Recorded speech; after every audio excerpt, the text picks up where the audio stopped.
to First Things First on a Wednesday morning. Jenna Wolfe, Nick Wright, Kevin Wild, and Greg Jennings is with us. So yesterday, Nick picked his all-NBA teams, right? And he did it with the vote that he currently doesn't have from the league, but we'll discuss that another time. The dust has settled. Did he get it right? We will let you know. Have to throw that in there.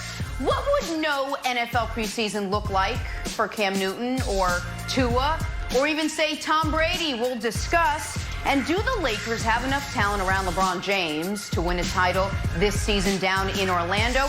Antoine Walker will join us to discuss that, but we start this morning down in Tampa with the new look, new feel, newly infused offense of the Buccaneers. Loaded with talent. There's Brady, Mike Evans, Chris Godwin, Rob Gronkowski, and fourth-year tight end O.J. Howard, who is very bullish on what Brady and that offense can do. He said, one thing about Tom, I watched him for years in New England. He's always in the game. I think that's something he can bring to our team.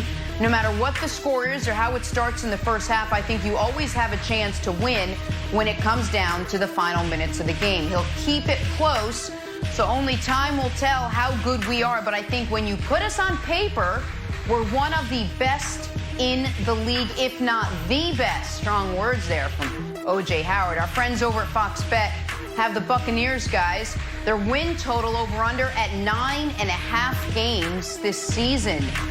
So, Nick, with that in mind, is it more likely the Bucs overachieve or underachieve this season? Well, life's all about setting expectations, Jenna, and with O.J. Howard talking about they could be one of, if not the best team in the league, with our friends at Fox Bet saying their over-under for wins is at 9.5. To me, unfortunately, for Tom Brady fans and for Bucs fans, it's far more likely they underachieve and fall short of that than overachieve, because what would overachieve mean? Win the division? When you're in the same division as the Saints, win a couple playoff games, get at least to the conference championship game, a place that has been in the AFC, essentially Tom Brady's birthright to at least appear in since he came in the league. I don't see it for Tampa. Now, what Tampa does have going for them is, while I don't know that Brady's going to win all the close games late the way O.J. Howard talks about, Greg, he's not going to kill you the way Jameis Winston did. The great Warren Sharp was talking about the importance of scoring on defense on Twitter yesterday.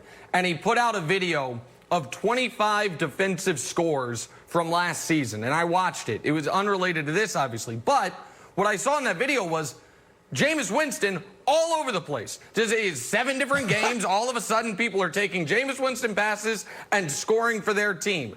Brady's not going to have 2 pick sixes, much less the impossible 7 pick sixes and 30 interceptions Jameis had. So that will help the team immediately. So I'm not discounting that. Even at age 43, Greg, Tom Brady's not going to be a turnover machine.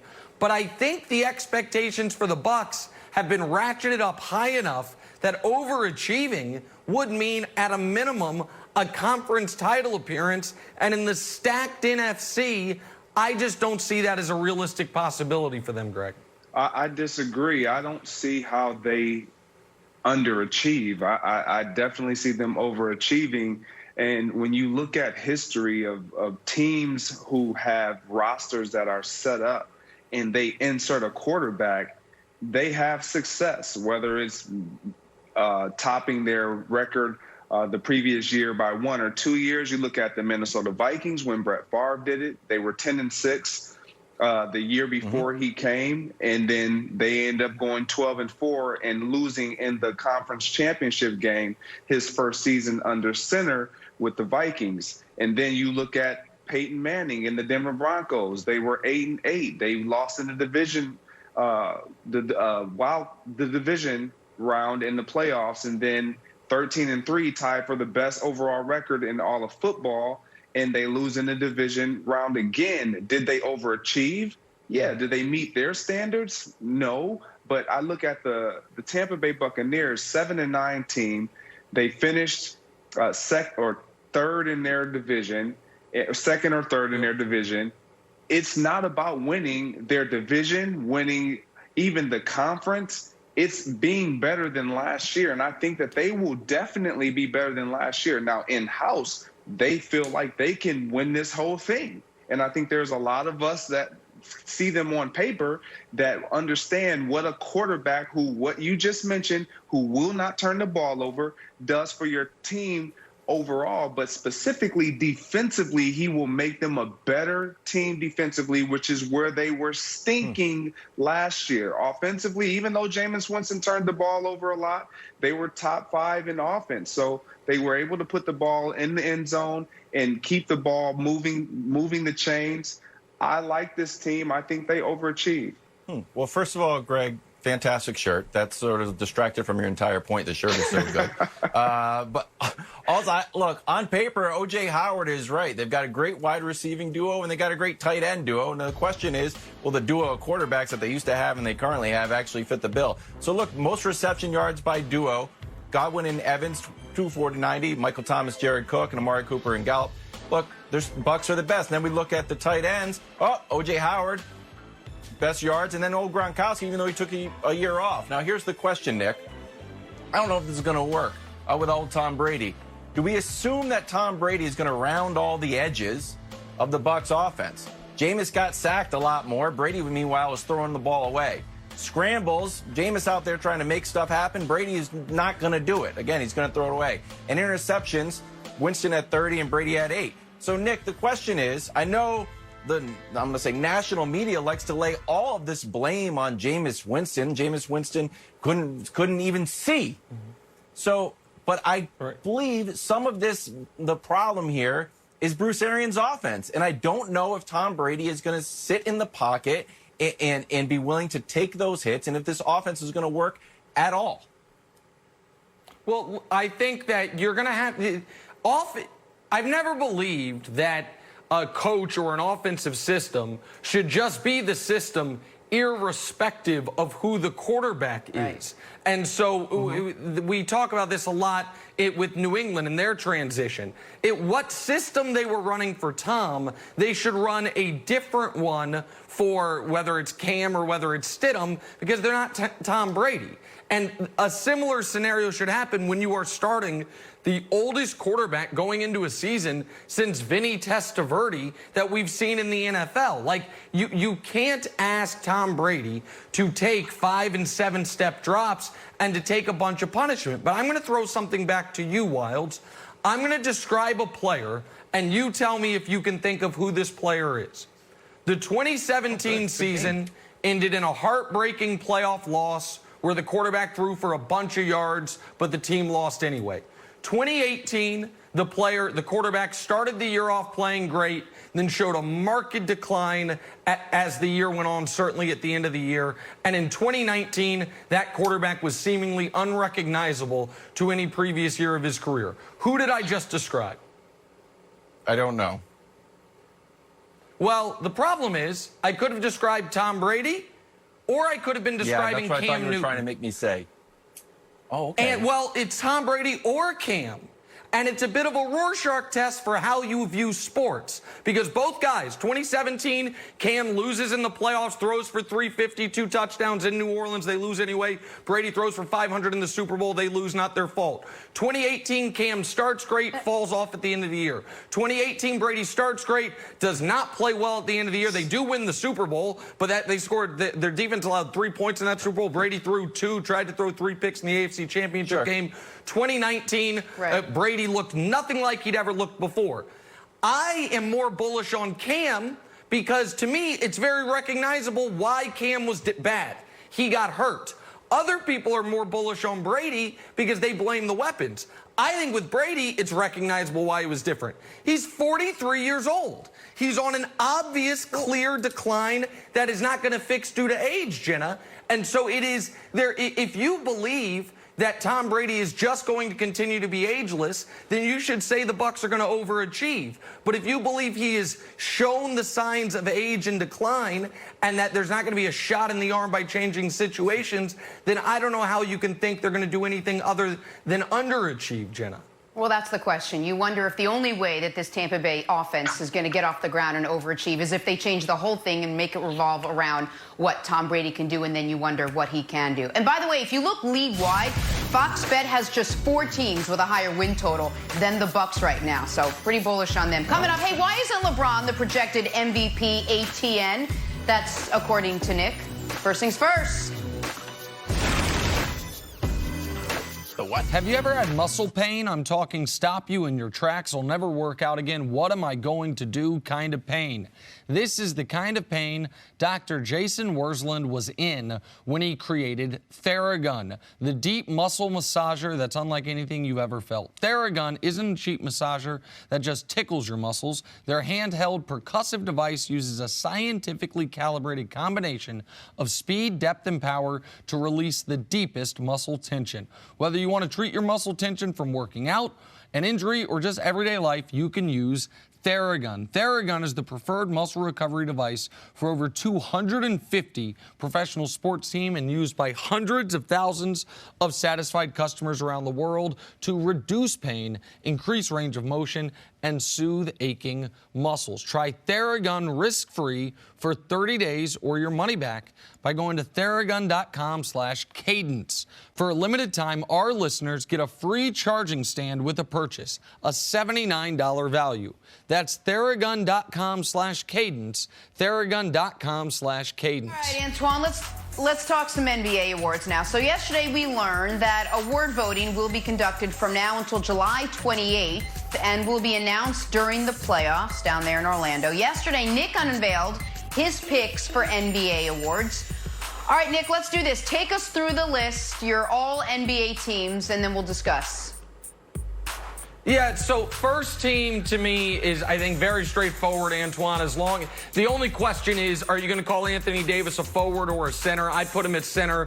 That gives you the best first team possible. Second team, Kawhi obviously has got to be there because when he did opt to play, he was excellent. Pascal Siakam carried a team that lost Kawhi to the 2 seed. Jokic was great after the first month of the season. Chris Paul, people thought the Thunder were going to tank this year. They've been the best clutch team in basketball, and Russ gets overlooked, even though he's giving you 28, 8, and 7 again this year. Your guy, Jason Tatum, he makes a third team. Good for him. Chris Middleton giving you 50, 40, 90. Bam Adebayo, one of the most underrated players in the league.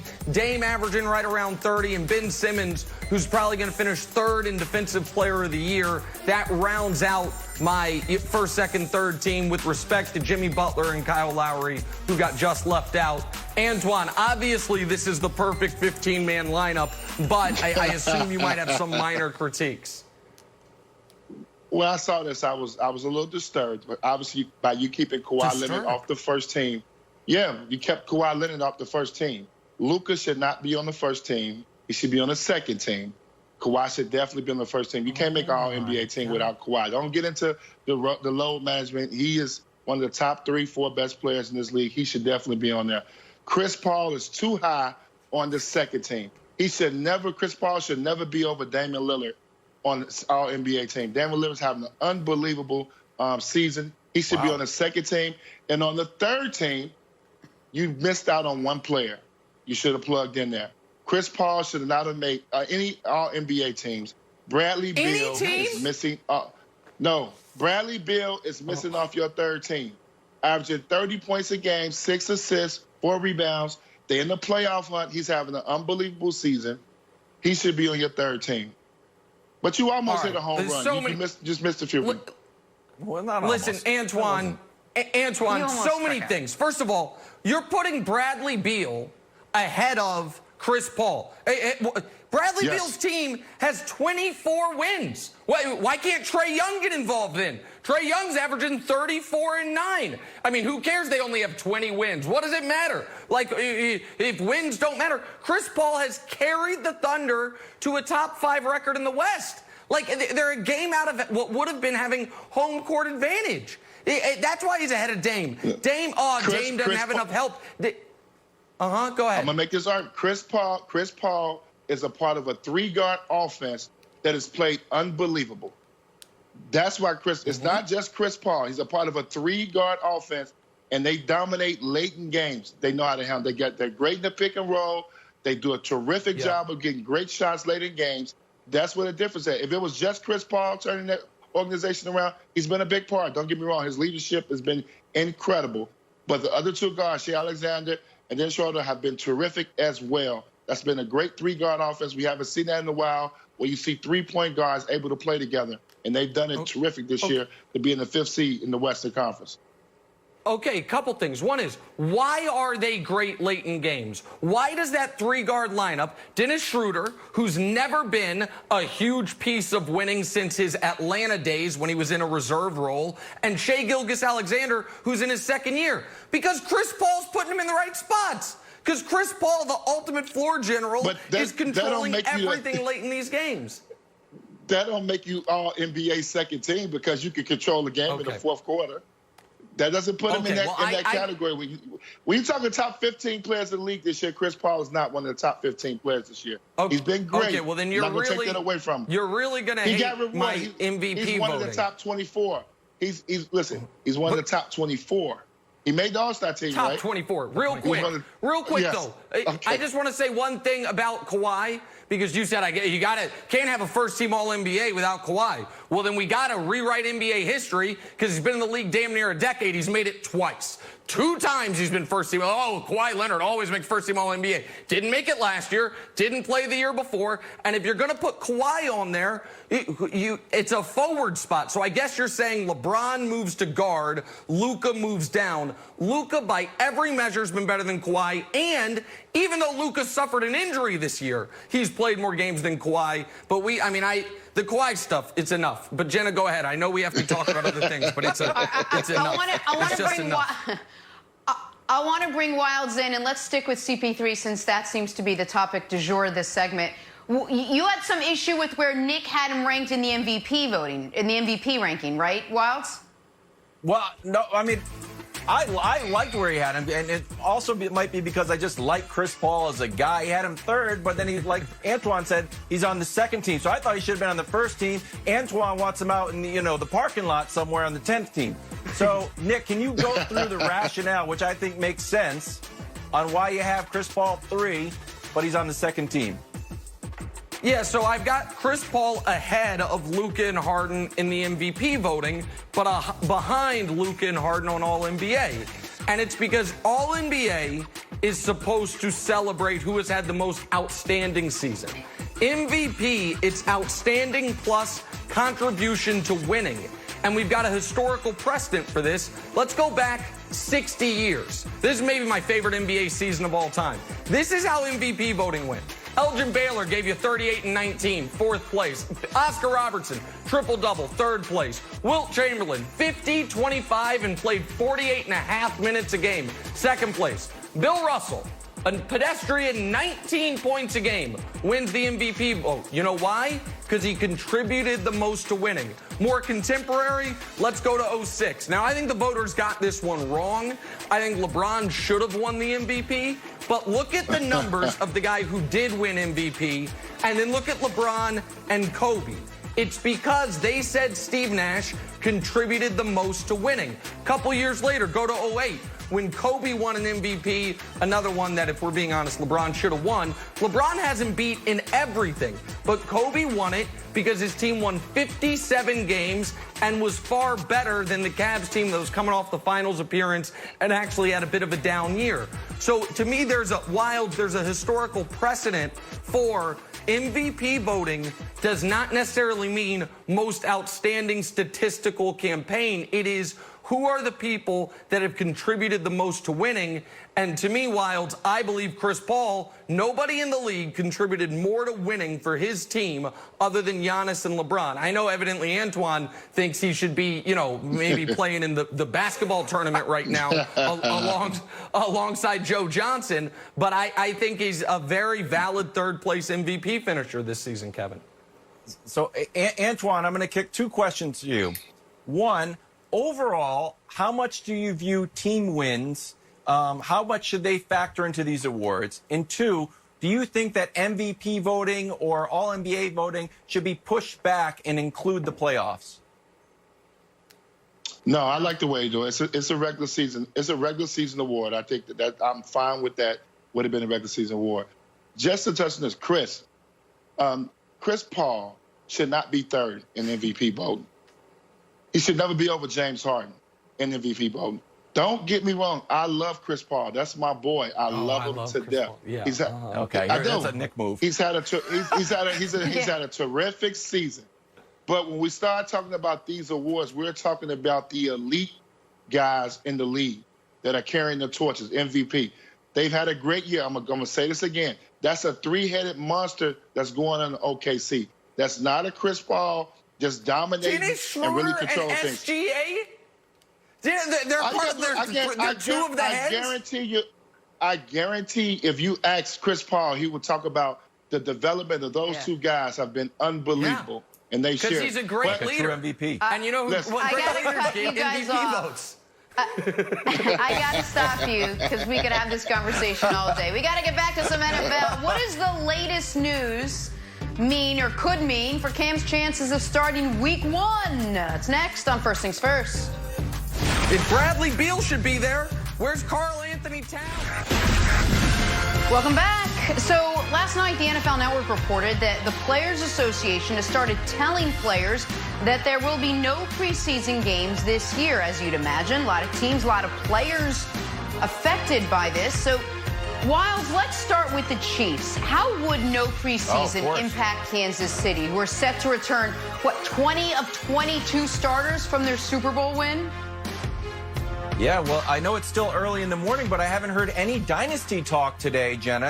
And they had slated the Bengals, the Cardinals, the Cowboys, and the Packers before interesting games. Nick, if you guys went 4-0, I would say that's a travel-sized dynasty there for you. Little kids menu dynasty. Mini dynasty. If you win it all, you get a free ice cream at the end. You get another mini dynasty for you guys. Preseason dynasty. When they win the Super Bowl this year, they'll be in the midst of a dynasty. We are in the midst of a dynasty, I believe. It's yet to be proven. But I do think this act of the teams that this benefits, of course the Chiefs are at the top of the list because we can go back to relatively recent NFL history for a somewhat of a corollary.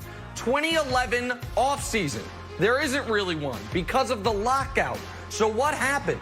The teams who were great in 2010 were great in 2011. Your Patriots went 14-2 in 2010. 2011, they go to the Super Bowl, 13-3. The Steelers, 12-4 in 2010, 12-4 again in 2011. And Greg Jennings, in 2010, your Packers did what? They won the Super Bowl.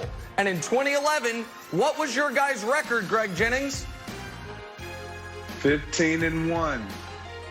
15-1. You got, and so to me, am I overstating it? But that the lack of an offseason, it really leads to where you left off is more likely where you pick up? This is spot on. That's exactly where I was going to go, Nick. When you talk about our success after coming off a Super Bowl championship win in 2010 and then not having an offseason and going into the 2011 season, you're exactly right. We were returning almost everyone. We didn't lose much. We had the same offensive game plan. The quarterback knew every skilled position and what they did with defenders on them, without defenders on them. This benefits the Kansas City Chiefs because 20 out of 22 starters, they all are very familiar with how one another plays. They've been in the fire with one another, and they're going to pick up right where they left off a lot quicker than most teams who don't have those rapports. All right, speaking of a team that might not have the rapport, let's talk some Tua time. Nick, the last time we saw Tua in a game, he was getting carted off the field. That was last November. Hasn't played a game since. How would no preseason impact Dolphins rookie quarterback Tua Tagovailoa, his week 1 status?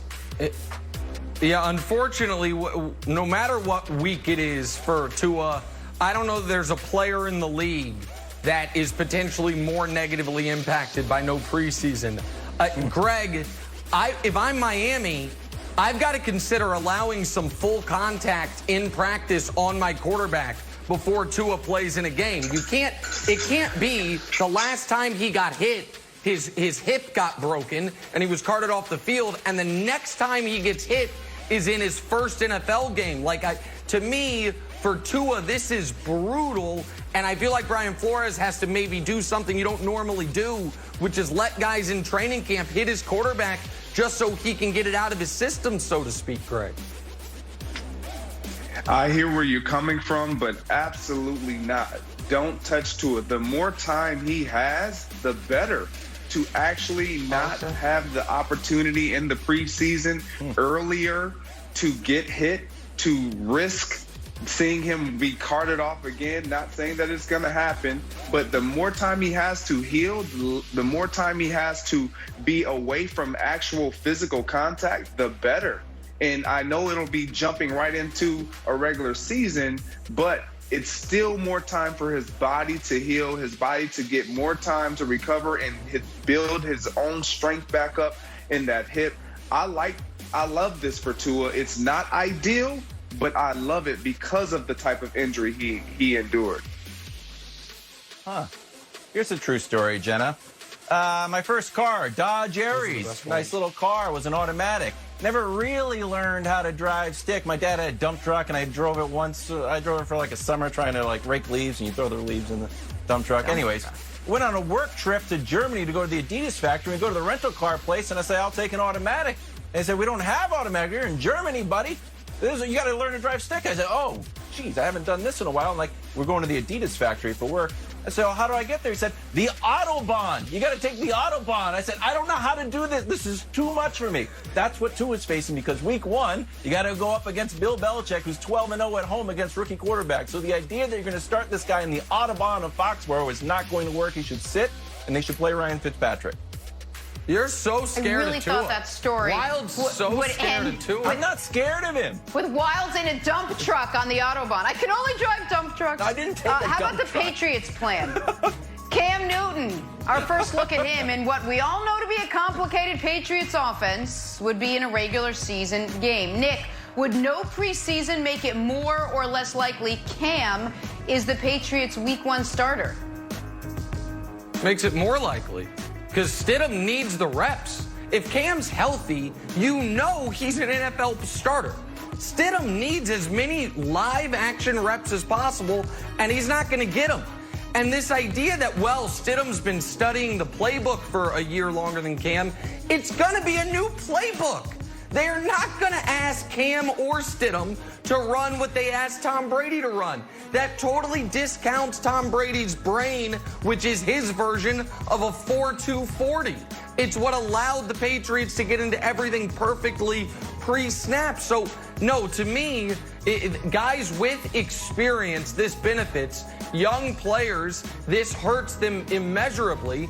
And Stidham, the last time we saw him in an NFL game, he was coming in for mop-up duty against the Jets, and all of a sudden Jamal Adams is going the other way, and Brady's got to put his helmet back on because now it's a 16-point game, and it's not mop-up duty anymore. So, Wilds, to me, this makes Cam even more likely to be the week one starter against those Miami Dolphins you're so worried about. Yeah, I'm not worried about the Dolphins, and I'm a little bit worried about Fitzmagic and Foxborough. It stresses me out of hair. But Greg, I think Cam is the starter. I think he goes to all 16, and Stidham, best case scenario for him, he gets another year to learn behind an MVP quarterback. I don't think this makes Cam the more likely starter. I think it makes him less likely the starter because of everything you guys are saying. He is coming off an injury. I love Cam. I think he's going to jump right in, and I think he's going to take over. But they're going to want to see Jarrett Stidham in some live action when it really matters. And the only way to do that is sooner rather than later. So I think you have to start him. He understands, and you do have some carryover from the playbook. You're not going to completely implement a new playbook now, Nick, because Tom Brady is gone. You're going to have carryover. He's going to be more familiar, and I think this is the only way you go into this season with starting him to see what he can provide, if anything. So then play it out, Greg. All right, you guys mentioned then Tom you have Brady. Cam backing him up? We'll discuss. Yeah, for the first week, maybe the first two. Oh, Wow. All right, so let's get on to what's going on down in Tampa. Brady's first Bucs game would now be against the New Orleans Saints. The Saints, a team, you guys know this, mostly intact, primed for a great season. How would no preseason impact Tom Brady and the Bucs facing Drew Brees and the Saints in Week 1? What do you think, Nick? It is a tough luck loss for Tom Brady. You have your single most difficult road game of the year, your single toughest game at any location aside from the game against Kansas City. It's Week 1, and it's not only in it's in New Orleans, obviously. It's not only your toughest road game, it's your most important road game. If you're going to win the division, the quickest path there is to beat the Saints twice, at the very least split with them. So being able to win there in New Orleans would be your biggest win of the season. And the fact that that will be the first time Tom Brady ever throws a live action pass to Mike Evans, to Chris Godwin, to O.J. Howard. Hell, the first time he throws a pass to Gronk in 2 years. I think this is brutal for him. I think Brady would have taken advantage of the preseason. I think any team with a new quarterback, this hurts you almost immeasurably. And conversely, the Saints, they're just running it back for all intents and purposes. I know they added Emmanuel Sanders, but for the most part, it's the same team they had last year, the last few years, Breeze, Michael Thomas, Alvin Kamara. So, Wilds, for your beloved Tom Brady, I think this is bad news. It's not beloved. I just like the guy. Greg, what do you think about Nick's take on Gronk? I could see them sort of like reverting back to the New England days and him really leaning on Gronk rather than O.J. Howard. Do you buy that? Yeah, I definitely buy that. I think he's going to have to, specifically with no preseason. So this is going to be something that, like Nick said, they're going to be behind the 8 ball in so many different areas of offense and defense, specifically offense, because you're going to have a guy at quarterback who hasn't seen his guys on the perimeter against press coverage, against an opposition. Like, it's going to be completely different. And I know people are going to say, well, they're training right now. They are training right now. But when you're running a route in a game against a different defender who's going to press you, who's going to give you different leverage, different scheme, your route ends up looking slightly different. Your separation may be different. And so without knowing those nuances and tendencies of Mike Evans in those situations and the other guys, it's going to take time for them to develop that. It's going to be Brady to Gronk yet again. All right, question for you guys. Does LeBron James have enough around him now to win a title in Orlando? Much more. First things first, right after this. Stories to start your morning now. MLB.com released their power rankings for the upcoming season. Dodgers, Yankees, Astros, Twins, and Rays rounding out the top 5. Nick, you buying the Dodgers as the best team in baseball?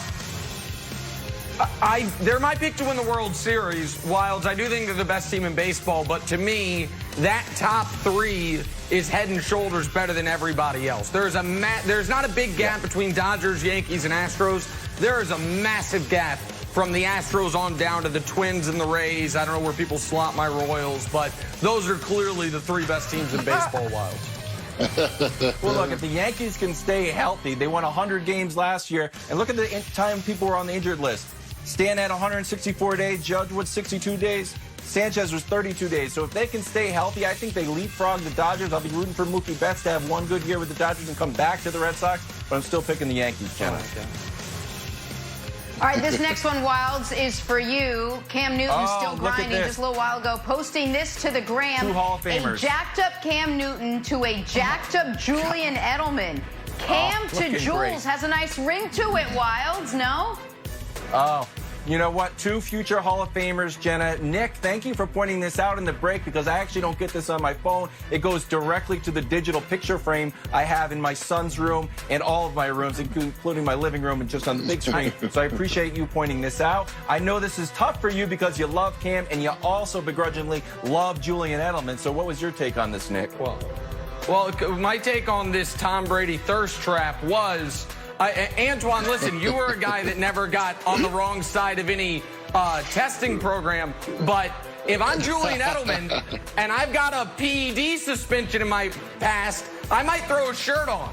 rather than looking all extra jacked up. If I'm at 345 Park Avenue, if I'm at the NFL League office, Antoine, I might be ringing Edelman's phone saying, we need a random test for you today, Jules. That's what I'm thinking. That's what I took away from this, No way to talk to a Hall of Famer. It's all those rings are really heavy, Nick, too. Once you have a few rings. Oh, my God. All right, moving on. Time now, guys. All the rings, you got to they have a lot of diamonds on them. A lot of weight to them. Little chemistry you lesson. Around 24 hours a day. It's tough. Our friend Enes Kanter tweeted yesterday the Celtics have the best team chemistry in the NBA, to which Celtics fan Kevin Wilde said, yeah, we do. To which Celtics great Antoine Walker said, who you calling we? All right, Twan, you buying Enes' claim? I think they may have good team chemistry. You got to think about what they're coming from last year with Kyrie Irving in their locker room. So it's probably, everybody's probably feeling good and rooting for each other with stuff they went through last year. But having good team chemistry can be anything. It can be them guys going out to dinner, what they're doing off the court, on the court. I was a part of the 06 Heat team where we won a championship, and we had great chemistry, and it led us to a championship. So it can happen. I mean, you want to have good chemistry if you have any chances of winning the championship. Listen, my pal Enes Kanter, Wilds, he's as good at quotes as he is bad at pick and roll defense. He is. Of course, listen, he said they're going to be there till October 12th. He said they have the best chemistry in the league, like he is. He is part-time offensive scorer off the bench. Glasses half full. Part-time motivational guru, a la Tony Robbins. Like that's his next area in life. So I'm not shocked to hear this from Kanter, Wilds. Yeah, and I appreciate you not saying this, but the word around the league is that the Lakers actually have the best chemistry, Nick, and you didn't mention it, but like everyone kind of moves as one unit. Reminds me a little bit of the old Boston Big Three. So, Antoine, is winning just a byproduct of chemistry and vice versa? Like, can you have such thing as good chemistry on a terrible team? No, when you're on a terrible team, you don't have good chemistry because usually somebody's fighting for a contract.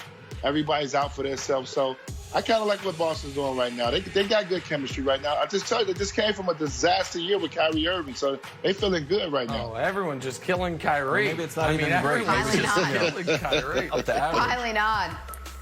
I love this story. On to some hoop dreams.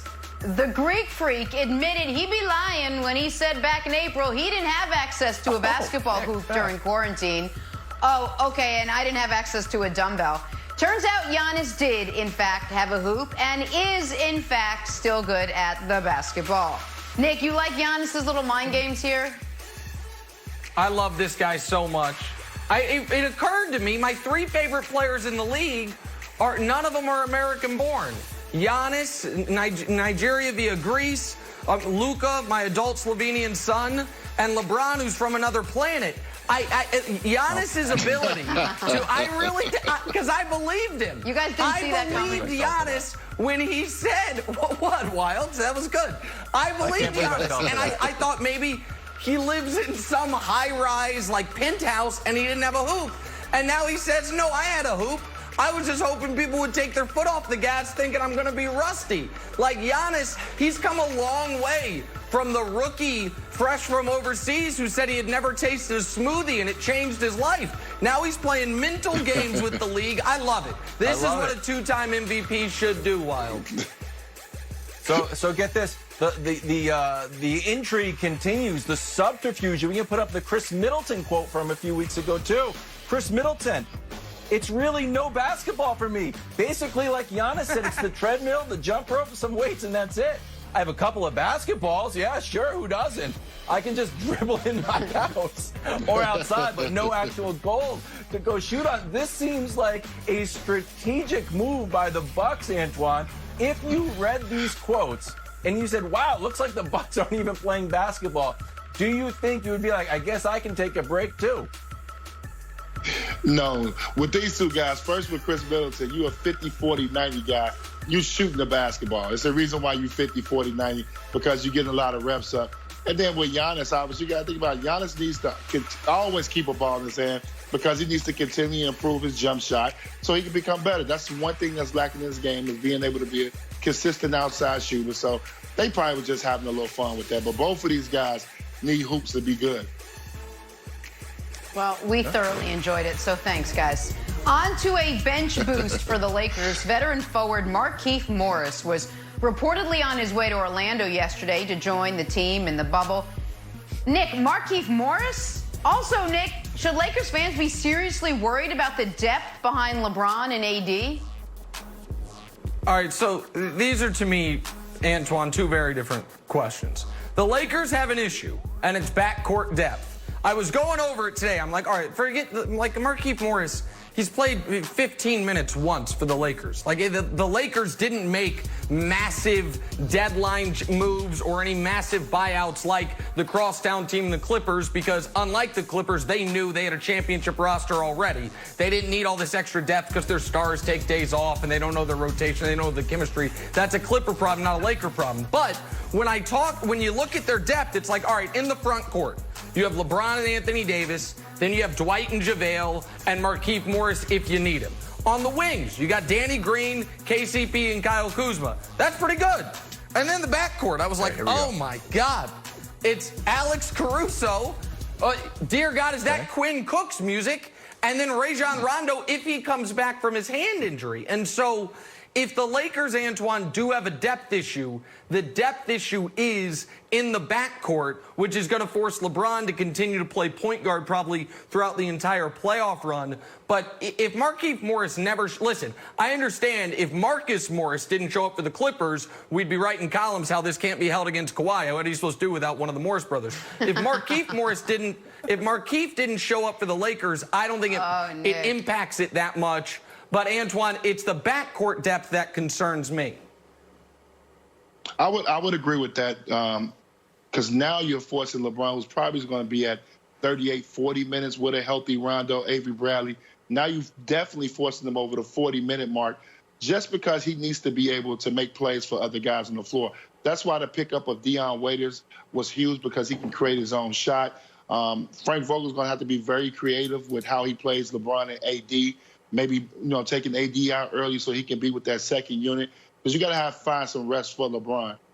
But it does the depth. Markieff Morris, I don't put him in the rotation. It may be very slim if he gets into the rotation.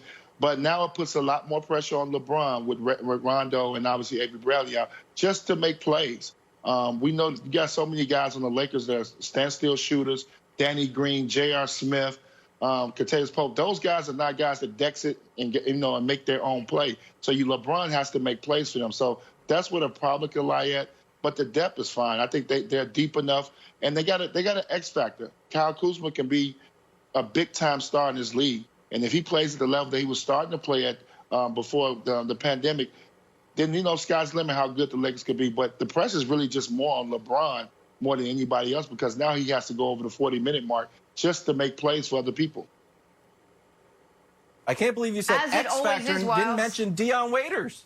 That was a Dion Waiters alley-oop. That you said X factor is like Dion Waiters. Nick, I think the usage rate for AD and LeBron is obviously top 3 in the league. Only 3 teams. What's the stat, Dusty? Teams with multiple players ranking top 20 in usage rate, there's only 3, the Lakers, the Clippers, and the Rockets. There you go. But I think Dion wins you a game by himself, Nick. I know you don't love Dion as much as I do, but it's going to happen. It's going to happen. All right. Okay. It's going to happen.